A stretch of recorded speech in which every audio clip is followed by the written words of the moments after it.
জলবায়ু পরিবর্তনের প্রভাব মোকাবেলায় নবায়নযোগ্য জ্বালানি থেকে 2030 সালের মধ্যে 4000 মেগাওয়াট বিদ্যুৎ উৎপাদনের টার্গেট সরকারের। কৃষিতে ডিজেল সেচ পাম্পের সংখ্যা কমিয়ে সোলার সেচ চালুর চেষ্টার কথা জানিয়েছেন বিদ্যুৎ ও জ্বালানি প্রতিমন্ত্রী। তবে বিদ্যুৎ উৎপাদনে নবায়নযোগ্য জ্বালানির ব্যবহার বাড়াতে জমির স্বল্পতা ও বিনিয়োগকে বড় চ্যালেঞ্জ বলছেন বিশ্লেষকরা। রিপোর্ট রিশান নাসরুল্লাহর। জলবায়ু পরিবর্তনের ঝুঁকি মোকাবেলার দোহাই দিয়ে উন্নয়নশীল দেশগুলোকে ফসিলের ব্যবহার কমিয়ে নবায়নযোগ্য জ্বালানির ব্যবহার বাড়াতে চাপ দিচ্ছে উন্নত বিশ্ব। এমন পরিস্থিতিতে বিদ্যুৎ উৎপাদন পরিকল্পনায় কয়লার ব্যবহার কমিয়ে নবায়নযোগ্য জ্বালানি বাড়াতে দীর্ঘমেয়াদী পরিকল্পনা সরকারের। জ্বালানি রূপান্তরের আওতায় ডিজেল সেচ পাম্পের পরিবর্তে কৃষিতে অগ্রাধিকার দেওয়া হচ্ছে সৌর বিদ্যুৎকে। আমাদের প্রায় 12 লক্ষ ডিজেল পাম্প আছে। আমরা ইতিমধ্যে প্রায় 2000 পাম্পকে আমরা সোলার পাম্প করার জন্য প্রকল্প নিয়েছি। আরও প্রায় 10,000 পাম্প নিয়ে আমরা কাজ করতেছি। 2023 সালে আমরা প্রথম রোডম্যাপ তৈরি করেছি এই ডিজেল পাম্প থেকে কিভাবে আমরা সোলার পাম্পের দিকে যাব।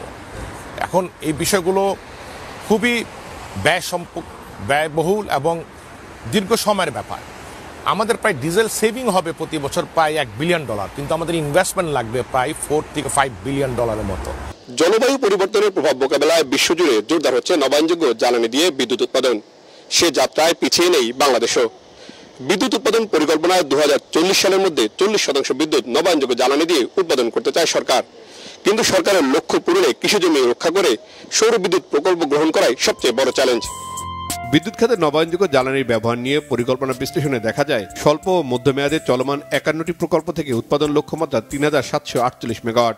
এর মধ্যে সরকারি খাতে থাকবে 647 মেগাওয়াট, আর বেসরকারি খাতে সৌর, বায়ু ও বর্জ্যভিত্তিক বিদ্যুৎ উৎপাদন হবে 3101 মেগাওয়াট। যদিও বর্তমানে বিদ্যুৎ উৎপাদন সক্ষমতায় নবায়নযোগ্য জ্বালানির অংশ মাত্র 3%।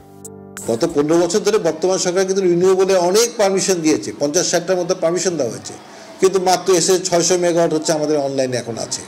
আরও 1000 মেগাওয়াট হয়তো in the process of completion. তো 1600 মেগাওয়াট 15 বছর ইজ নাথিং।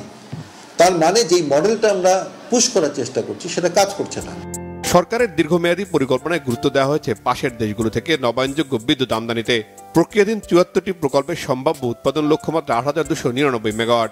এর সিংহভাগই থাকবে বেসরকারি খাতে 6493 মেগাওয়াট। তবে এই পরিকল্পনা বাস্তবায়নে বিনিয়োগ, গ্রিড লাইনের আধুনিকায়নকে চ্যালেঞ্জ হিসেবে দেখছেন বিশেষজ্ঞরা। কস্টের জায়গাতে এখন আমরা পিছিয়ে আছি, তো সেখানে আমরা যদি নতুন টেকনোলজি ইনস্টল করতে পারি যেটা আসলে কস্ট এফিশিয়েন্ট, এবং একই সঙ্গে আমাদের কিছু বদনাম রয়েছে যে আসলে অনেকটাই জমি লাগে, বিশেষ করে সোলার পার্ক করতে গেলে, সোলার ইরিগেশনে। তো সেটাকে আমরা কীভাবে মিটিগেট করতে পারি, ডিজাইন একটু চেঞ্জ নিয়ে আসতে পারি। এবং একই সঙ্গে আমরা যে গ্রিন হাইড্রোজেনের মতো যে সমস্ত টেকনোলজি যেগুলো আসলে পুরো গেম চেঞ্জ করে ফেলতে পারে, তো সেই জায়গাতে যদি আমরা নজর দিই এবং সেখানে যদি আমরা ভালো বিনিয়োগ করি, বড় বিনিয়োগ করি, তাহলে সেই ক্ষেত্রে আমাদের যে জ্বালানির সংকট রয়েছে, তো সেই জায়গা যেমন পূরণ করতে পারবো, তেমন দামের ক্ষেত্রেও আমরা একটা ভালো অফার যে প্রস্তাব দিতে পারবো আর কি আমাদের যারা ভোক্তা তাদেরকে।